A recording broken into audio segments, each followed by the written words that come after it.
On the final day of the G20 summit, leaders from the world's biggest economies visited one of Rome's most famous tourist sites, Trevi Fountain. Its beauty was one they all could agree on. More difficult was hammering out a concrete plan to tackle the climate crisis. The final communiqué, characterized by compromise and vague language, stated that member countries are committed to reaching net zero emissions or carbon neutrality by or around mid-century. They did agree to stop funding the building of coal plants in poor countries. They set no target, however, for phasing out domestic coal use. The Italian Prime Minister, who hosted the summit, tried to focus on what he saw as a success.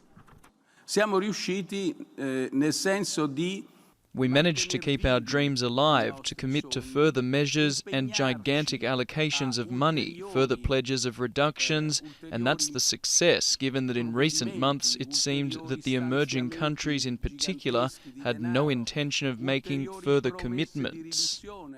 British Prime Minister Boris Johnson was clearly disappointed for the group's failure to make more ambitious commitments. The solution to climate change is clear. It lies in consigning dirty fossil fuels like coal to history, in ditching gas-guzzling modes of transport, and recognizing the role that nature plays in preserving life on this planet. Leaders acknowledged the need to close the COVID-19 vaccine gap by helping to boost supplies with the goal of vaccinating 70% of the world's population by mid-2022. Important talks took place on the sidelines Sunday.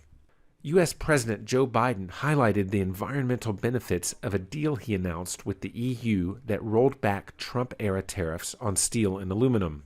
The United States and the European Union have agreed to negotiate the world's first trade agreement based on how much carbon is in a product. Environmental groups are concerned that if the G20, a group of 19 countries in the EU, can't make binding commitments, it will be even tougher for delegates from 200 countries now meeting in Glasgow to agree on concrete steps to keep global warming at 1.5 degrees Celsius. Scientists say that's needed to avert the worst projections of climate disaster. Raney, Al Jazeera, Rome.